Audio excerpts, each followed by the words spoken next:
নমস্কার বন্ধুরা, আমি সুকান্ত হালদার। আজকের আরও একটা সুন্দর ভিডিওতে আপনাকে স্বাগত। মিউচুয়াল ফান্ডে আপনি যদি বিনিয়োগ করেন তাহলে অবশ্যই এই 5টা ভুল যেন ভুল করেও করবেন না। এই 5টা ভুলের মধ্যে যদি একটা দুটো ভুলও আপনি করে থাকেন তাহলে আপনার প্রচুর টাকা জলে চলে যেতে পারে।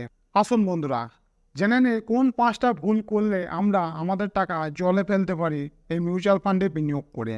ভিডিও শুরু করার আগে প্রথমে বলবো, ভিডিওটা যদি ভালো লাগে তাহলে অবশ্যই ভিডিও শেষে একটা লাইক দেবেন এবং চ্যানেলে যদি নতুন হয়ে থাকেন তাহলে অবশ্যই আমার এই চ্যানেলটাকে সাবস্ক্রাইব করে আমার এই ছোট্ট পরিবারে অংশগ্রহণ করবেন এবং এই বেল আইকনটা প্রেস করে দেবেন যাতে আমার ভিডিওগুলো সবার আগে পৌঁছে যেতে পারে আপনার কাছে।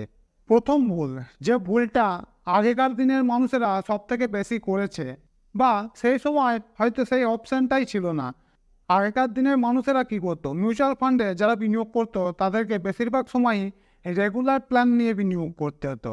তখন বেশিরভাগ ক্ষেত্রে ডাইরেক্ট প্ল্যানের অপশান ছিল না বা মানুষ জানতোই না।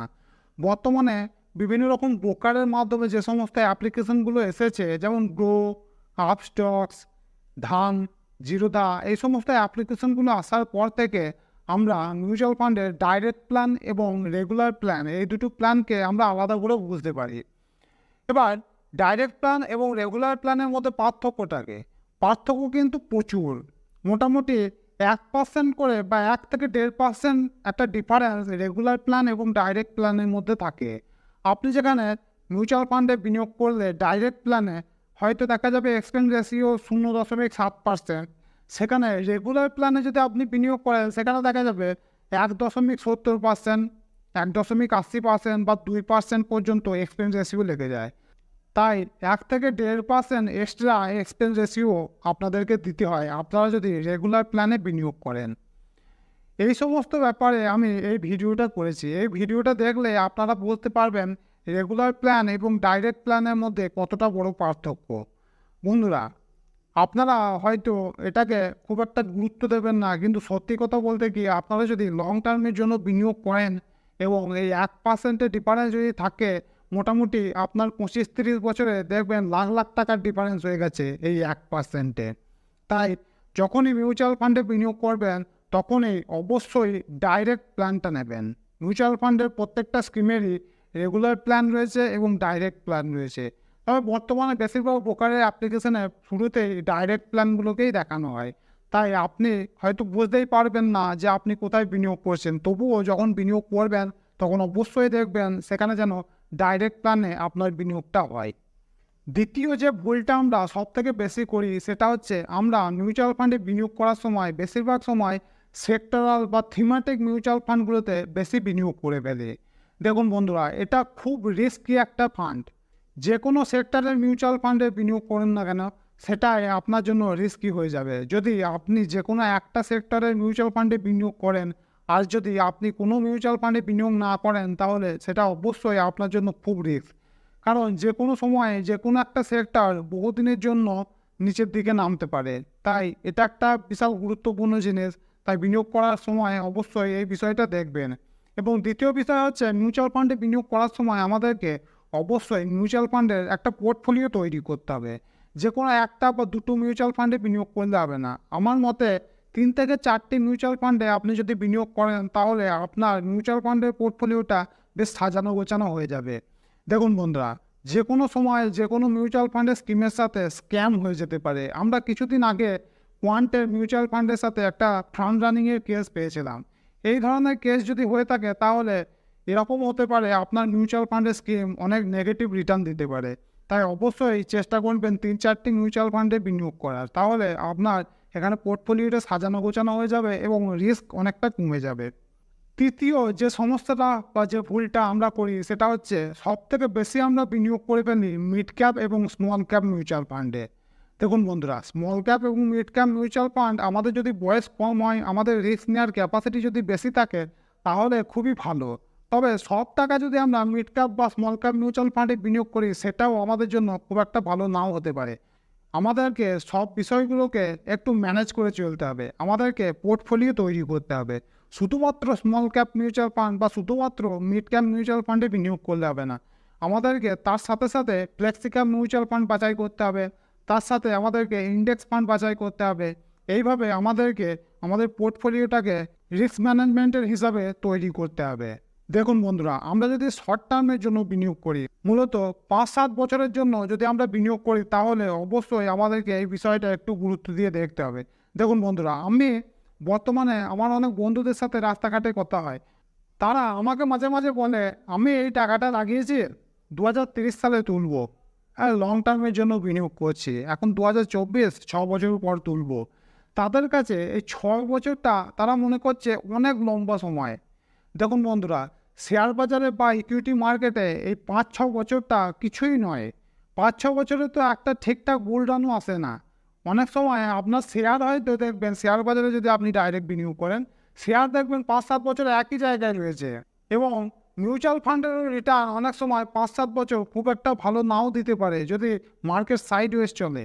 আর এখানে আপনারা হয়তো ভাবছেন যে 5-7 বছরের জন্য বিনিয়োগ করে আপনি প্রচুর লম্বা সময় বিনিয়োগ করছেন।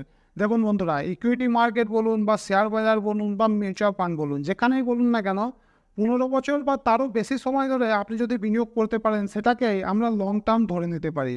আর লং টার্মের জন্য যদি বিনিয়োগ করেন, অর্থাৎ 15 বছরের বেশি সময় ধরে যদি আপনি বিনিয়োগ করে থাকতে পারেন, তাহলে আপনার জন্য স্মল ক্যাপ বা মিড ক্যাপ মিউচুয়াল ফান্ডগুলো ভালো। তবে তাই বলে শুধুমাত্র স্মল ক্যাপ মিউচুয়াল ফান্ড বা মিড ক্যাপ মিউচুয়াল ফান্ডে বিনিয়োগ করলে হবে না, তার সাথে সাথে আপনাকে ফ্লেক্সি ক্যাপ মিউচুয়াল ফান্ড বাছাই করতে হবে, তার সাথে আপনাকে ইন্ডেক্স ফান্ড বাছাই করতে হবে, এইভাবে বিনিয়োগ করতে হবে। 4 নাম্বার যে ভুলটার কথা আমি বলবো, যেটা বিগিনাররা অর্থাৎ আমাদের মতো নতুনরা যারা সব থেকে বেশি করছি, সেটা হচ্ছে এনএফওতে বিনিয়োগ করছি। দেখুন বন্ধুরা, আমি উদাহরণস্বরূপ বলছি, কোয়ান্টের small cap mutual fund, mid cap mutual ফান্ডের প্রচুর গ্রোথ আমরা দেখেছি। লাস্ট 4-5 বছর ধরে বেশ বিশাল রিটার্ন দিয়েছে। এবার হচ্ছেটা কি, কোয়ান্টে যখন নতুন কোনো মিউচুয়াল ফান্ডের স্কিম এনএফও নিয়ে আসছে, অর্থাৎ নিউ ফান্ড অফারিং এটাকে বলা হয়, নতুন যখন মিউচুয়াল ফান্ড আসছে, তখন হয়তো দেখা যাচ্ছে তার ন্যাব 10 টাকা। এই 10 টাকার ন্যাব থেকে আমরা মনে করছি যে এটাকে আমরা সস্তায় পেয়ে যাচ্ছি। তাই অনেক সময় যখন এনএফও নিয়ে আসে কোনো মিউচুয়াল ফান্ড, তখন আমরা এই 10 টাকা এনএফএ থেকে আমরা সেটাতে বিনিয়োগ করতে যাই। তখন বন্ধুরা, নাপ বিষয়টা একটু অন্যরকম। এটা বোঝাতে গেলে আপনাকে অবশ্যই আমার একটা আলাদা ভিডিও লেগে যাবে। তাই আপনারা যদি এই বিষয়টা জানতে চান, তাহলে আমাকে অবশ্যই কমেন্টে জানাবেন। কমেন্টে আমি যদি এই বিষয়টা দেখতে পাই যে অনেক মানুষ নাপ সম্পর্কে জানতে চাইতে বা এনএফি সম্পর্কে জানতে চাইছে, তাহলে এই বিষয়ে একটা সেপারেট ভিডিও করা যাবে। যেটা বলতে গেলাম, দেখুন বন্ধুরা, এটা থেকে কোনো সময়ই কোনো মিউচুয়াল ফান্ডের ভ্যালুয়েশন বোঝা যায় না। তাই এই বিষয়টা দেখবেন যে নতুন কোনো এনএফও যদি আসে মিউচুয়াল ফান্ডের, সেখানে থেকে একটু দূরে থাকবেন। দেখুন বন্ধুরা, বর্তমানে ব্রোকারের অ্যাপ্লিকেশানে বা বিভিন্ন ওয়েবসাইট রয়েছে, যে সমস্ত ওয়েবসাইটগুলো থেকে আমরা মিউচুয়াল ফান্ডের কম্পারিজন করতে পারি। সেগুলোতে আমরা বিভিন্ন মিউচুয়াল ফান্ডের লাস্ট 5 বছর, 7 বছর, 10 বছরের রিটার্নও আমরা দেখতে পাই। তাই এই সমস্ত বিষয়গুলো দেখে সেই সমস্ত মিউচুয়াল ফান্ডের এক্সপেন্স রেশিও, এক্সিট লোড, এছাড়াও বিভিন্ন তথ্য দেখে আমরা সেখানে থেকে মিউচুয়াল ফান্ড বাছাই করতে পারি। এখানে আমরা কেন একটা নতুন মিউচুয়াল ফান্ডের স্কিমে বিনিয়োগ করতে যাব, যেখানে আমরা মিউচুয়াল ফান্ড সম্পর্কে কিছুই জানি না, কে ম্যানেজমেন্টে রয়েছে, কে ম্যানেজার বা কীরকম রিটার্ন দেবে সেটাও আমাদেরকে আন্দাজ করতে হচ্ছে। তাই কেন আমরা নতুন এনএফওতে বিনিয়োগ করব? তাই বন্ধুরা, আমাদের 4 নম্বর ভুল হচ্ছে এই এনএফওতে বিনিয়োগ করা। আপনি যদি করে থাকেন, তাহলে আমি অবশ্যই বলবো একটু ভেবে নেবেন। বন্ধুরা, এতক্ষণ পর্যন্ত যদি ভিডিওটা ভালো লাগে, তাহলে অবশ্যই ভিডিওটাতে একটা লাইক করবেন। একটা লাইক আমাদেরকে অনেকটা অনুপ্রেরণা দেয়। আর বন্ধুরা, চ্যানেলে যদি নতুন হয়ে থাকেন এবং এই ধরনের ভিডিও যদি আপনার দেখতে ভালো লাগে, তাহলে অবশ্যই এই চ্যানেলটাকে সাবস্ক্রাইব করে আমার এই ছোট্ট পরিবারে অংশগ্রহণ করবেন। এবার আসুন জেনে নেই 5 নাম্বার ভুল। 5 নাম্বার ভুল হচ্ছে ট্রাই টু টাইমিং।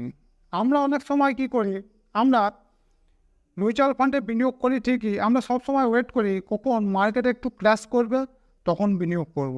মার্কেট কখন ক্র্যাশ করবে আর কখন বিনিয়োগ করবে, এটা কিন্তু আপনি নিজেও জানেন না। অনেক সময় আমরা দেখি মার্কেট ক্র্যাশ করে, ক্র্যাশ করার পর আমরা ভাবি আরও বেশি নিচে নামবে। এটা করতে গিয়ে আমরা দেখি যেখানে থেকে নিচে নেমেছিল আবার সেখানে চলে গেছে মার্কেট, আপনার বিনিয়োগ আর হয়নি। এই ধরনের ঘটনা কিন্তু প্রত্যেকটা মানুষের সাথেই হয়। তাই অবশ্যই বলবো, মার্কেটকে টাইমিং করতে যাবেন না। জীবনে কেউ কোনো দিন মার্কেটকে টাইমিং করতে পারেনি। এটা হচ্ছে মার্কেটের বা শেয়ার বাজারের সবথেকে খারাপ জিনিস, যেটা সবাই করে থাকে, মার্কেটকে টাইমিং করার চেষ্টা করে। আপনার করণীয় কি? আপনার করণীয় হচ্ছে আপনি এসআইপি চালু করে দিন। এসআইপি পদ্ধতিতে বিনিয়োগ করুন। মাসে মাসে আপনার ব্যাংক থেকে টাকা কেটে মিউচুয়াল ফান্ডে বিনিয়োগ হবে এবং আপনার এখানে টাইমিং করার কোনো দরকারই নাই। আপনার পুরো ব্যাপারটা অ্যাভারেজিং হয়ে যাবে এবং আপনি রিটার্নটাও খুব ভালো পাবেন। বন্ধুরা, এই হলো আপনার 5টা মিউচুয়াল ফান্ডের ভুল, যে ভুলগুলো করলে আপনি হয়তো শেয়ার বাজার থেকে লস করতে পারেন এবং আপনার অনেকগুলো টাকা নষ্ট করতে পারেন। তাহলে বন্ধুরা, আজকের মতো ভিডিও এখানেই শেষ করছি। আবার দেখা হবে পরবর্তী ভিডিওতে। নমস্কার।